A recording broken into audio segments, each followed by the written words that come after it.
কোচবিহার বার অ্যাসোসিয়েশনের পক্ষ থেকে বাংলাদেশ থেকে আগত জাহাঙ্গীর আলম সরকারের সাথে সাক্ষাৎকার করে উত্তরীয় ও পুষ্পস্তবক দিয়ে স্বাগত জানালেন বার অ্যাসোসিয়েশনের সদস্যরা। জানা গিয়েছে, জাহাঙ্গীর আলম নামে ওই ব্যক্তি আইনজীবীর পাশাপাশি তিনি সুদক্ষ লেখক ও সাহিত্যিক। তিনি বহুদিন যাবৎ নানান ধরনের বই তিনি লিখে আসছেন, যার মধ্যে রয়েছে আইন ব্যবস্থারও লেখা, পাশাপাশি বিভিন্ন ইতিহাসের ওপর তার লেখা পাঠ্য বই রয়েছে। তিনি 1970 সাল থেকে বিভিন্ন ধরনের ঘটে যাওয়া ইতিহাসের কথা তুলে ধরেছেন সেই পাঠ্য বইয়ে। আর ঠিক সেই কারণে তার লেখা বই উন্মোচন করতে ভারতের বিভিন্ন জায়গায় ঘুরে ঘুরে নিজের লেখার বই উন্মোচন করছেন। এবার অর্থাৎ শুক্রবার কোচবিহার জেলা বার অ্যাসোসিয়েশনের নতুন গ্রন্থের মোড়ক উন্মোচন করলেন তিনি। জানা গিয়েছে, মোট 15টি বইয়ের উন্মোচন করলেন তিনি। এদিন বার অ্যাসোসিয়েশনের সদস্য আব্দুল জলিল আহমদ ও বাংলাদেশ থেকে আগত জাহাঙ্গীর আলম কি জানালেন আমরা শুনে নিচ্ছি। নিজের লেখা কিছু আইনের গ্রন্থ এবং আঞ্চলিক ইতিহাসের গ্রন্থ, একই সাথে বঙ্গবন্ধু, বাংলাদেশের মুক্তিযুদ্ধ সম্পর্কিত কিছু গ্রন্থ আমি প্রথমে জলপাইগুড়ি বার অ্যাসোসিয়েশনে ডোনেট করেছি। আজকে আমি কোচবিহার আইনজীবী সমিতিকে তাদের লাইব্রেরিতে রাখার জন্য আমি ডোনেট করলাম এবং তারা আমাকে সম্বর্ধিত করলো, সম্মাননা প্রদান করলেন।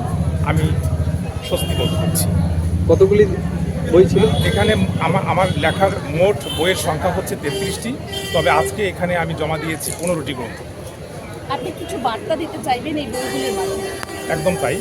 আমার সুনির্দিষ্ট বার্তা হচ্ছে, আমাদের পশ্চিমবঙ্গের যে সমস্ত আইনজীবী আছে, এই আইনজীবী যারা এদের বার অ্যাসোসিয়েশন আছে, তাদের পক্ষ থেকে বাংলাদেশের বার অ্যাসোসিয়েশনগুলোর সাথে একটা যোগসূত্র স্থাপন করতে চাই, একটা বন্ডিং স্থাপন করতে চাই, যাতে করে দুই বাংলার আইনজীবীদের মধ্যে একটি সমৃদ্ধ যোগাযোগ প্রতিষ্ঠা করা সম্ভব হয়। একই সাথে প্রত্যাশা করছি সরকারের কাছে, ভারত সরকারের কাছেও প্রত্যাশা করছি, একই সাথে আমি বাংলাদেশ সরকারের কাছেও এই প্রত্যাশা আমার রয়েছে। আমি আমার বিভিন্ন আর্টিকেল লেখাতেও আমি এই বিষয়গুলো নিয়ে এসেছি, আবারও নিয়ে আসবো। সেটি হচ্ছে আমাদের ভিসা প্রসেসকে আরও সহজীকরণ করা যায় কিনা।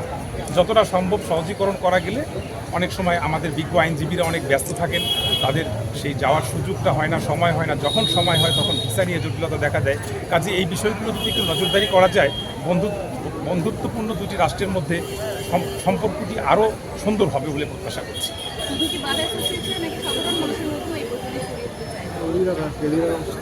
এটি ছড়িয়ে দেওয়ার ক্ষেত্রে তো আমার ইচ্ছে রয়েছে, কিন্তু সেই সুযোগের তো সীমাবদ্ধতা রয়েছে নিশ্চয়ই।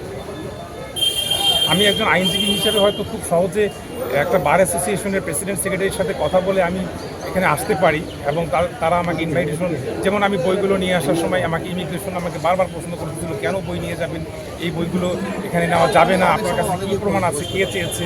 তখন আমি দেখা গেল যে আমাকে এখান থেকে ইনভাইটেশন লেটার দিয়েছে, আমি সেগুলো দেখিয়েছি, এবং দেখানোর পরে তারা আমাকে তখন অনেকগুলো প্রশ্ন, প্রায় 20-25 মিনিট আমাকে নানান, ওনাদের প্রশ্নগুলো সঙ্গত রয়েছে, খুবই স্বাভাবিক। তো এই ব্যারিয়ারগুলোকে যতটা সম্ভব জয় করা গেলে সেটা আমাদের জন্য যোগাযোগটা আরও সমৃদ্ধ হবে। এবং শুধু এটা অ্যাডভোকেটদের মধ্যে এটা হোক সেটা আমি চাই না। আমার কথা হচ্ছে অ্যাডভোকেটদের পাশাপাশি কবি, সাহিত্যিক, লেখক, গবেষক যারা আছেন, বিভিন্ন শ্রেণী পেশার, তাদের সকলের মধ্যেই এটা হওয়া উচিত বলে মনে করছি। একজন কর্মজীবী মানুষ, একজন টোটো চালায়, যে তার পক্ষে পাসপোর্ট করাটা খুব জটিল একটা বিষয়, কিন্তু যখন টাকা খরচ করে সে ভিসা করতে যায়, দিচ্ছেন সরকার থেকে 1 মাসের ভিসা, 6 মাসের ভিসা, যেটা তার জন্য খুব এম্বার্সিং সিচুয়েশন ক্রিয়েট হয়। তো ইউরোপে তো সেরকম বিষয় আছে যে আমাদের ভিসা প্রসেস উঠিয়ে দিয়েছে, তো সে পাসপোর্ট হয়ে গেলেই যদি ভিসা না লাগতো, তাহলে সেটা আমাদের জন্য যতটা সুবিধা হতো, সাধারণ মানুষের জন্য তার চেয়ে বেশি সুবিধা হতো। সাধারণ মানুষ খুব সহজেই তাদের আত্মীয় স্বজনের বাসায় যেতে পারতেন, আসতে পারতেন, আমরাও আসতে পারতাম, সম্পর্কটা আরও সরলীকরণ করা সম্ভব হতো। সম্পর্কের বিষয়টা বারবার চলে আসে এই কারণে যে দুই রাষ্ট্রের মধ্যে সম্পর্কটা নতুন কোনো বিষয় না, অনাদিকালের সম্পর্ক। কাজে আপনি যতভাবেই আপনি এই প্রশ্নগুলো করেন না কেন, সম্পর্কটা আসবেই, কারণ প্রত্যেকেরই বাবা দাদার একটা বাড়ি সেখানে ছিল, কিংবা এই অঞ্চলে যারা চলে গিয়েছে তাদেরও পূর্বপুরুষের বাড়ি এখানে ছিল। কাজে এখানে ফিলিংসের ব্যাপার আছে, ইমোশনের ব্যাপার আছে, অনুভূতির ব্যাপার আছে। আর ডেফিনেটলি সরলীকরণ করা হলে সেটা তো আরও অনেক বড় পরিসরে, সেখানে বাণিজ্যিক বিষয়, আরও অন্য বিষয় আছে, সেগুলোর বিষয়ে আমি এই মুহূর্তে কথা বলতে চাচ্ছি। নীলফামারীতে বাড়ি, লয়ার। আমাদের এক লয়ারের মাধ্যমে উনি ওনার লিখিত যে বই আছে, বাংলা ভাষায় বই আছে, আইনের বই আছে, সেটা আমাদের প্রদান করবে বলে আমাদের প্রস্তাব দেয়। তখন আমরা বলি যে ঠিক আছে, আসুক, এবং আমাদের যেহেতু আজকে হওয়ার পরে কোর্টটা বন্ধ হয়ে যাবে, সেই জন্য আমরা আজকে প্রোগ্রামটা করছি। ওনাকে একটা সম্বোধন দেওয়া হলো এবং বইগুলো আমাদের প্রদান করলো, এবং বাংলা বইয়ের খুব প্রয়োজন আছে। বাংলার সাথে বাংলাদেশের আইন প্রায় 19-20, সবই ঠিক আছে, 2-4টা 19-20 বাংলা, তাতে আমাদের দরকার আছে। তো উনি যখন বললো যে দেবে, আমরা সেটা গ্রহণ করলাম। আমাদের যেহেতু বাংলা বইটই নাই, আমাদের এখানে বাংলা বই আছে কিন্তু আমাদের বাল লাইব্রেরিতে নাই, সেই জন্য আমরা বইগুলো প্রদান করলো, আমরা সেটা গ্রহণ করলাম। তাহলে আজকে একটা অনুষ্ঠান হলো, তার জন্য ওই জাহাঙ্গীর বাবুকে আমরা অভিনন্দন জানাই। ওনার আরও দীর্ঘায়ুকাল, আরও প্রচুর বই লেখুক, আমরা এটা কামনা করি। এবং উনি একটা প্রস্তাব দিল যাতে ওই রংপুর, জলপাইগুড়ি, কুচবিহার লয়ারদের নিয়ে কোনো মিটিং করা যায় নাকি, সেমিনার করা যায় কি না, এটাও একটা প্রস্তাব দিল। তা ওরাও ভাবে দেবো, আমরাও ভাবে দেখি, যাওয়া আসার তো প্রবলেম আছে, দেখব। তারপরে আমরা সেই প্রস্তাবটাও যাতে গ্রহণ করি এবং যাতে আমরা দেখবো সেটা। এতে দুই দেশের মধ্যে সম্পর্ক বাংলা 21শে ফেব্রুয়ারি যে আন্দোলনটা হচ্ছে, সেটা কিন্তু একমাত্র বাংলাদেশ ভোগ করে, সবাই আমরা ভোগ করি।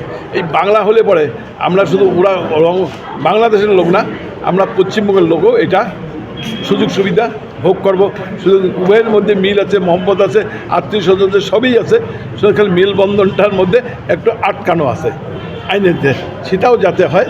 এটা এই আদান প্রদানের মধ্যে সবাই যাতে আমরা মিলেমিশে চলতে পারি, এটাই আমাদের প্রার্থনা। এবং এই বাংলা ভাষাটার জন্য আমি যে লিখছে লেখককে ধন্যবাদ জানাই এবং বাংলাদেশ কর্তৃপক্ষকে ধন্যবাদ জানাই এই বাংলা ভাষার বইটা প্রচার করার জন্য।